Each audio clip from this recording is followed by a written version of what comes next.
Imaginez planter un chêne dans un pot d'une circonférence de 20 cm et d'observer la manière dont il va grandir, et à côté planter un chêne à quelques centaines de mètres dans un espace naturel parfaitement exposé à la lumière et arrosé de toute la pluie dont il aurait besoin. Imaginez le résultat. D'après vous, est-ce que le chêne dans le pot va s'épanouir et grandir de la même manière que le chêne qui est en pleine liberté ? Bonjour les polyinvestisseurs, aujourd'hui je vous parle de nature, non pas du tout, simplement je complète l'analogie qui a été réalisée par rapport au chêne, et l'idée c'était de vous faire prendre conscience que l'environnement il a une réelle importance dans le cadre du développement de votre patrimoine. Pourquoi ? Pour reprendre l'analogie du chêne, c'est qu'il va être contraint par la taille du pot, les racines ne vont pas pouvoir s'étendre et donc il gardera une taille modérée comme tous ses copains dans les mêmes pots que lui. Alors que le chêne qui a décidé d'aller peut-être un petit peu plus loin, par chance ou par volonté, il va pouvoir grandir et recueillir le maximum d'informations et donc pouvoir se développer. Alors pourquoi je vous dis ça ? Tout simplement parce que parfois des investisseurs dans leur entourage, au-delà des difficultés qu'ils peuvent rencontrer dans le fait d'acquérir des informations sérieuses, actuelles, performantes, qui vont leur permettre de se développer de manière sereine, ils se retrouvent à avoir des obstacles supplémentaires, finalement des handicaps que la vie leur a émis, c'est l'entourage.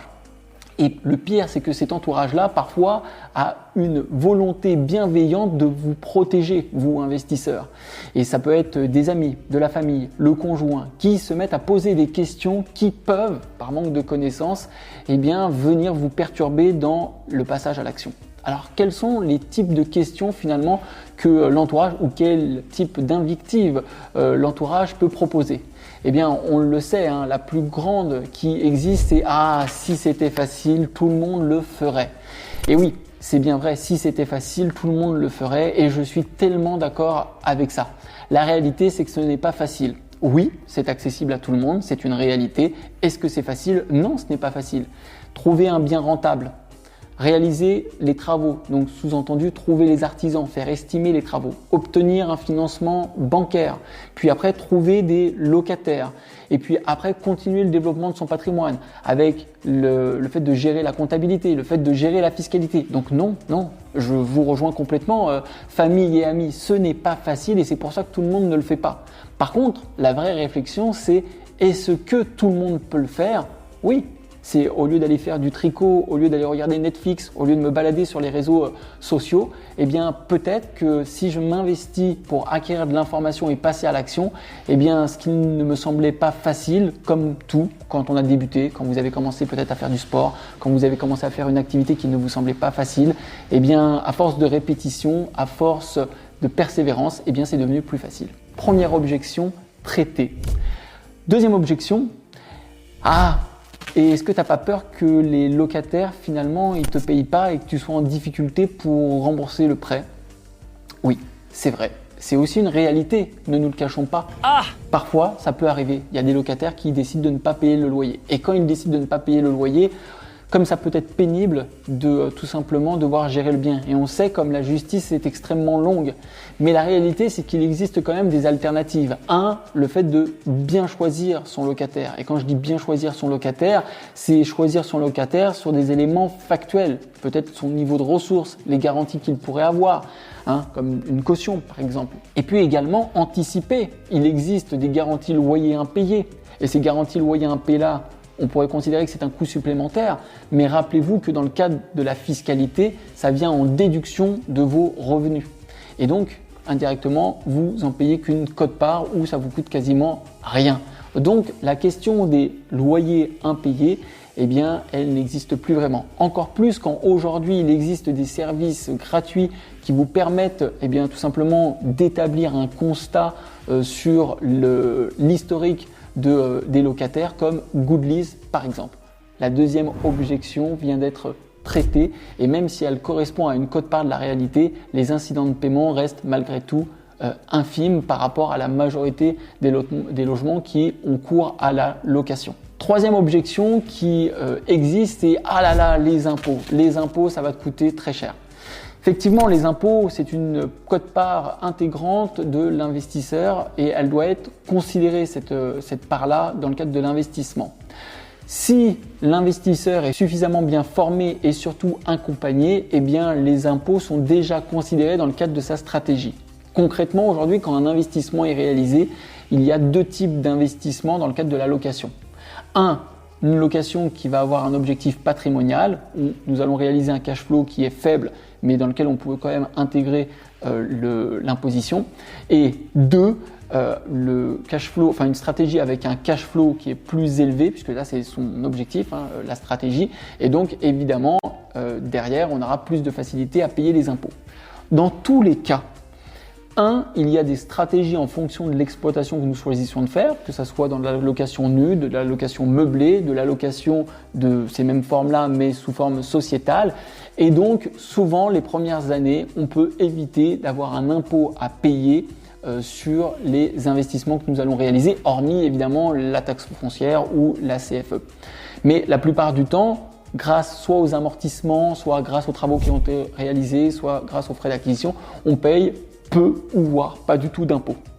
Encore faut-il avoir les bonnes informations et les bonnes pratiques et se faire bien accompagner.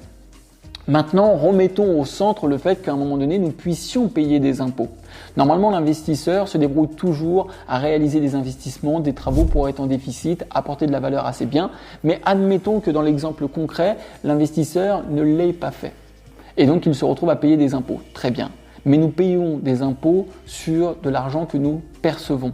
Et notre impôt, quand on est dans le cadre d'une transparence fiscale, donc soit l'imposition sur le revenu, soit quand nous avons investi en nom propre dans de la location nue, eh bien l'impôt il est corrélé à ma tranche marginale d'imposition, comme si c'était un revenu issu de mon activité professionnelle.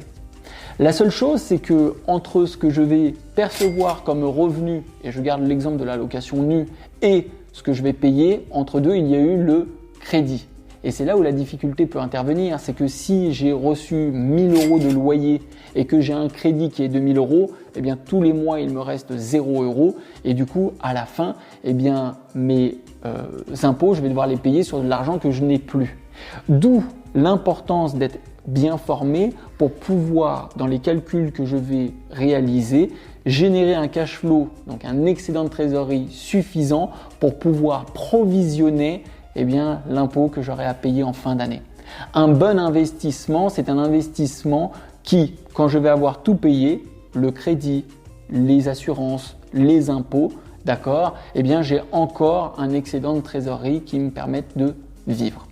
Et ce qui me conduit en fait à la quatrième croyance, la quatrième invective des personnes qui peuvent être autour de moi et qui est mais un bien rentable, ça n'existe pas.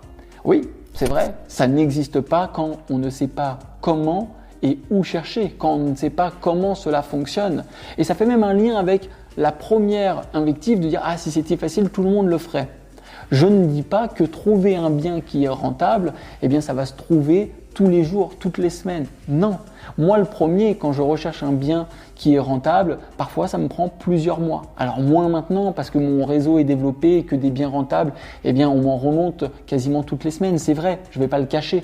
Mais au début, quand j'ai commencé, c'était beaucoup plus compliqué. Pourquoi ? Parce que je n'avais pas de réseau, parce que je n'avais pas de connaissances et que du coup, je devais passer beaucoup de temps pour étudier le marché sur lequel j'étais. Je devais aller réaliser beaucoup de visites et de me rendre compte de chacun des budgets, de qu'est-ce que ça allait me coûter en investissement, combien j'allais pouvoir le louer, quelles sont les stratégies que j'allais pouvoir mettre en place qui allaient être le plus adapté. Est-ce que ça allait être de la location avec un monolocataire ou de la colocation ou de la location courte durée ou est-ce que ça allait être des locaux commerciaux? Et donc tout ça, ça a pris du temps. Et aujourd'hui, de par la richesse et les connaissances qu'il y a sur Internet, on peut aller beaucoup plus vite. Donc un bien rentable qui n'existe pas, c'est pas tout à fait vrai. C'est que c'est difficile de trouver un bien rentable parce que on a besoin d'avoir des connaissances et de prendre du temps.